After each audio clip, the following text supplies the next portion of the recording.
Ya de vuelta en Viva la Mañana, 7:56. Tenemos que salir a las calles para conocer qué está pasando, sí, con la manifestación que salubristas anuncian van a realizar esta mañana. Ya se están preparando, se supone que a las 8 de la mañana podrían empezar el recorrido desde la zona 11, sí, la Roosevelt, Avenida Bolívar, hasta llegar al Congreso de la República. Veamos entonces los detalles que nos trae nuestro compañero Otto Ángel esta mañana.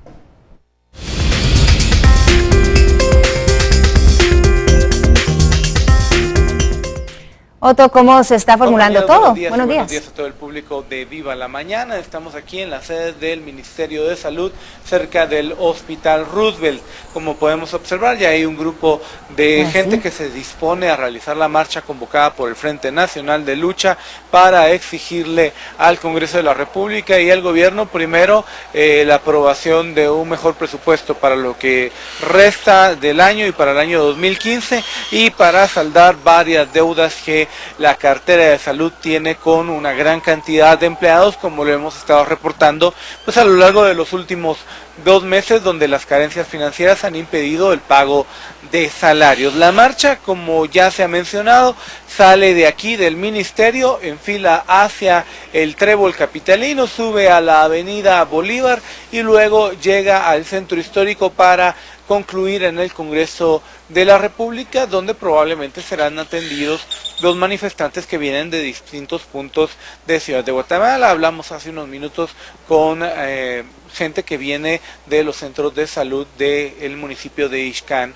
en Quiché, que salieron desde ayer a las 6 de la tarde. En todo caso, lo que usted debe tomar en cuenta es que la marcha puede generar algún nivel de problemas a nivel vehicular, cerca de las 9 o 10 de la mañana en el Trébol, luego en Avenida Bolívar y luego en el centro histórico capitalino. Así que cosas que hay que tomar en cuenta para esta mañana. Vemos cómo ya se disponen cada vez más guatemaltecos, más trabajadores del sector salud a participar en estas manifestaciones.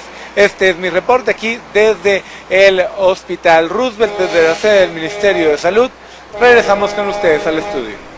Gracias, Otto. Vamos a estar entonces listos para esta manifestación, también conociendo las demandas de los salubristas, claro, hablando de la crisis que está enfrentando el sistema de salud en nuestro país. Y recuerde, si usted le toca transitar por esos puntos, tome sus precauciones, quizá alguna vía alterna. Pasamos ahora sí a analizar una situación que viven miles de guatemaltecos a diario en nuestro país, en contexto.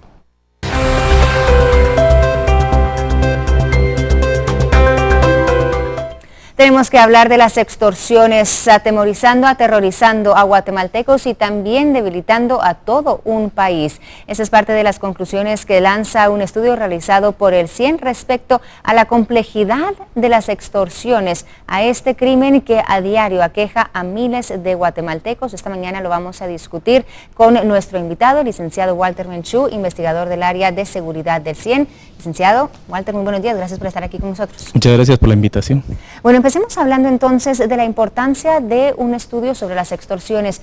En recientes semanas se ha agudizado nuevamente, hemos escuchado los problemas de extorsiones que enfrentan los pilotos de buses, pero sabemos que hay varios tipos de extorsiones, no son solo los pilotos o el transporte que está sufriendo este tipo de criminalidad. ¿Por qué vieron la importancia de realizar este análisis, este estudio?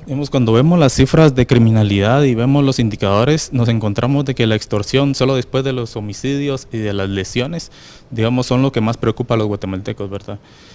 Obviamente el tema de los homicidios es bien grave porque es una vida que se pierde, que es irrecuperable, pero también el tema de las extorsiones es bien complejo y bien difícil para el patrimonio de las familias y de las empresas, porque es como un impuesto oculto, un impuesto adicional que se le está poniendo a la población, dado que el gobierno no puede garantizar su seguridad. Claro, y es algo que atemoriza a diario a las personas que están padeciendo este tipo de extorsiones.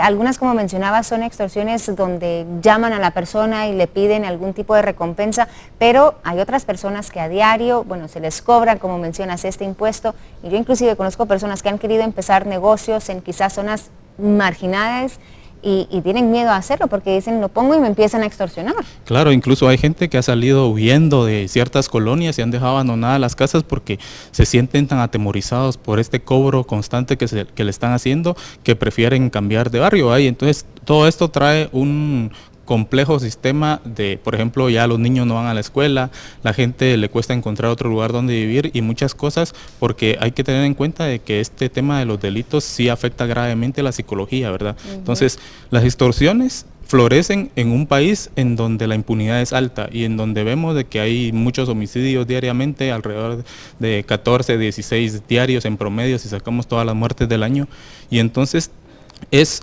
tal la cantidad de inseguridad de que cualquiera que llama y a una casa y lo amenaza, si no paga la extorsión, entonces la gente ya entra en pánico, ¿verdad? Claro. Y hay que conocer, como decías, que existen dos tipos de extorsiones. Una que es la compleja, que es asociada, digamos, a una estructura criminal de la gente que sí puede hacer daño, y esto tiene más forma como la mafia, ¿verdad? La mafia siciliana en Italia, Rusia, Japón, en donde la extorsión es más un tema muy territorial, ¿verdad? Claro. Cuando más sistemático. Claro, en Europa, cuando analizan el tema de las extorsiones, ven de que cuando una estructura criminal se arraiga en un territorio y empieza a cobrarle extorsiones a los negocios, a las casas, entonces se hace bien fuerte, pero cuando quiere expandir operaciones a otros lugares se debilita, ¿verdad? Porque necesitan de ese control territorial. Ahora, en este contexto en donde las estructuras criminales sí tienen poder coercitivo de hacer daño, se aprovecha mucha otra gente para hacer llamadas en donde amenazan a las personas, y cuando uno recibe una amenaza en la casa, ¿a qué hora se va a poner a averiguar si es real que le van a hacer o no? Hay una estructura criminal atrás de esa llamada que uno está recibiendo, y eso delimita mucho la capacidad de las personas para poder denunciar, porque el temor está ahí. Dicen, bueno, si yo denuncio es probable que vengan a quitarme la vida, o a mí, o a alguien de mi familia. ¿Qué es la amenaza básica que se hace, verdad? No denuncias porque si no te vamos a matar, te vamos a secuestrar, y ya son delitos mayores, ¿verdad? Entonces, y este es como un círculo vicioso, porque mientras la población no denuncia, las autoridades no saben las características de estas estructuras, si es que es una estructura o puede pedir, por ejemplo, si alguien denuncia y las autoridades saben que, por ejemplo, un número que desde donde me llamaron no tiene capacidad de una estructura de hacer daño, entonces le dicen, mire, deme, nosotros vamos a manejar esta crisis y usted quédese tranquilo porque no le va a pasar nada, ¿verdad? Entonces, dependiendo de si la gente denuncia o no denuncia, así va a ser la forma en que se va a tratar la extorsión, porque vamos a saber qué tipo de extorsión es. Y ese es uno de los problemas que ustedes mencionan en su análisis, el problema para poder atacar, hacerle un frente más fuerte a las extorsiones, es el hecho de que no existen realmente estadísticas o datos muy certeros, exactamente, o verídicos de lo que está ocurriendo en el país. Claro, nosotros tenemos y hacemos el análisis a partir de todas las denuncias realizadas, y bueno, son dos fuentes, ¿verdad? La PNC y las denuncias del Ministerio Público, y aunque no coinciden los datos, vemos que sí las tendencias son las mismas. Por ejemplo, el delito no era muy grande hasta el 2004, en donde se empieza a ver un incremento. En el 2008 empieza a haber un incremento mucho mayor con toda la ola de las extorsiones al transporte, y vemos de que también los medios empiezan a hacer más bulla alrededor de esto, ¿verdad? Y cuando vemos las denuncias por tipo de víctima, encontramos que solo el 23% es a comercios, por ejemplo, un porcentaje mucho menor a transporte, y el 70% de todas las extorsiones de los últimos 3 años son a viviendas. Entonces es la gente que está más denunciando, ¿verdad? Porque a veces también hay que entender por qué la gente no denuncia. Y en el tipo de extorsiones hay dos, las simples y complejas, y las complejas es bien difícil denunciar porque yo estoy muy expuesto. Por ejemplo, si soy una tienda o si soy un transportista, yo no tengo facilidad de denunciar o dejar de pagar la extorsión porque la gente me va a hacer daño, ¿verdad? Entonces tengo que considerar todos estos temas para ver qué abordaje le voy a dar, qué respuesta voy a dar. Ahora, estábamos discutiendo hace unos minutitos, Walter, sobre la respuesta que han tenido las autoridades al problema de la extorsión, porque sí se escucha que están haciendo frente, que están haciendo operativos para minimizar las extorsiones, pero yo te preguntaba, ¿se está haciendo lo suficiente y se hizo lo suficiente a tiempo? Sí, esa fue una de las conclusiones que llegamos también, de que, bueno, sí vemos avances muy importantes en los últimos años, pero vimos de que sí no se dimensionó la gravedad del problema a tiempo.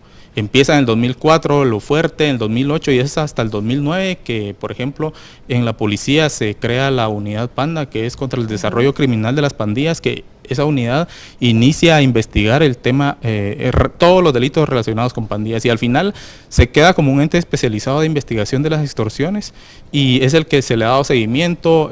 Se abrieron varias sedes, la última en San Antonio de Suchitepeques, por ejemplo, y desde el Ministerio Público con la creación de la unidad antiextorsiones en la Fiscalía del Crimen Organizado, pero hasta el 2009. Entonces, cuando vemos que de todas se hicieron casi 50,000 denuncias entre 2005 y 2014, hasta septiembre hicimos el análisis, y encontramos que de todos los casos denunciados, solo el 16% entraba a organismo judicial y el 5% de todos estos casos denunciados recibía sentencia condenatoria. Y entonces, cuando fuimos a ver en dónde empezaban las sentencias, cabal, vimos de que en el 2010 era que iniciaban. ¿Por qué? Porque fue en el 2009 que se le empezó a hacer toda la investigación detrás, porque para llegar a una sentencia se necesita toda una investigación de parte de la policía, del Ministerio Público, para armar un caso y una acusación, y vemos de que a partir del 2010 empieza a incrementar las sentencias condenatorias. Claro, que fueron aproximadamente 5 años que estábamos diciendo, o que yo lo veo así, que las autoridades quizá perdieron, ¿verdad?, para hacerle frente a las extorsiones y quizá poder atacarlas de una mejor manera y más a tiempo, porque ahora el problema es tan complejo que sí, me imagino que las mismas autoridades se preguntan ¿cómo empezamos? ¿Dónde empezamos? ¿Qué hacemos para minimizar las extorsiones? Sí, en el Ministerio Público esta unidad contra las extorsiones ahora se convirtió en Fiscalía contra las extorsiones, y va a empezar a operar a mediados de diciembre, por ejemplo, ya se creó.